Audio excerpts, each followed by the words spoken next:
अंतिम स्मरण ही अंतिम सत्य है। पता है, मानव जीवन के सबसे गहन और निर्णायक क्षण मृत्यु, वह क्षण जब शरीर शांत हो जाता है पर चेतना अपनी अगली यात्रा की ओर अग्रसर होती है।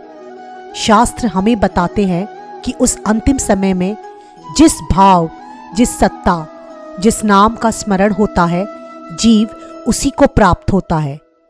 इसलिए जीवन का हर क्षण उस अंतिम क्षण की तैयारी है। अर्जुन 7 महत्वपूर्ण प्रश्नों के साथ भगवान श्री कृष्ण की शरण में आते हैं। वे पूछते हैं, ब्रह्म क्या है? अध्यात्म क्या है? कर्म क्या है? अधिभूत, अधिदेव और अधियज्ञ क्या है? और मृत्यु के समय आपको कैसे जाना जाए माधव? भगवान श्री कृष्ण अत्यंत सरल और स्पष्ट शब्दों में उत्तर देते हैं। अंत काल में जो मेरा स्मरण करता है वह मुझे ही प्राप्त होता है पार्थ। यह केवल मृत्युशैया का अभ्यास नहीं है, यह तो जीवन भर का साधन है। यदि मनुष्य ने जीवन भर धन, मोह और विषयों का ही चिंतन किया है तो अंतिम क्षण में भी वही स्मरण होगा। आगे भगवान श्री कृष्ण अर्जुन से कहते हैं, सर्वकाल मेरा स्मरण करते हुए अपना कर्तव्य निभाओ। यही कर्म योग है, यही भक्ति है। वे अभ्यास योग का मार्ग बताते हैं।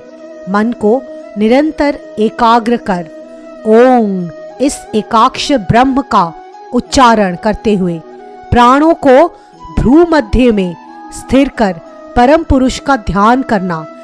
ऐसा योगी जब शरीर त्यागता है तब वह परम धाम को प्राप्त होता है, जहां से पुनर्जन्म का चक्र समाप्त हो जाता है, जो कभी नष्ट नहीं होती।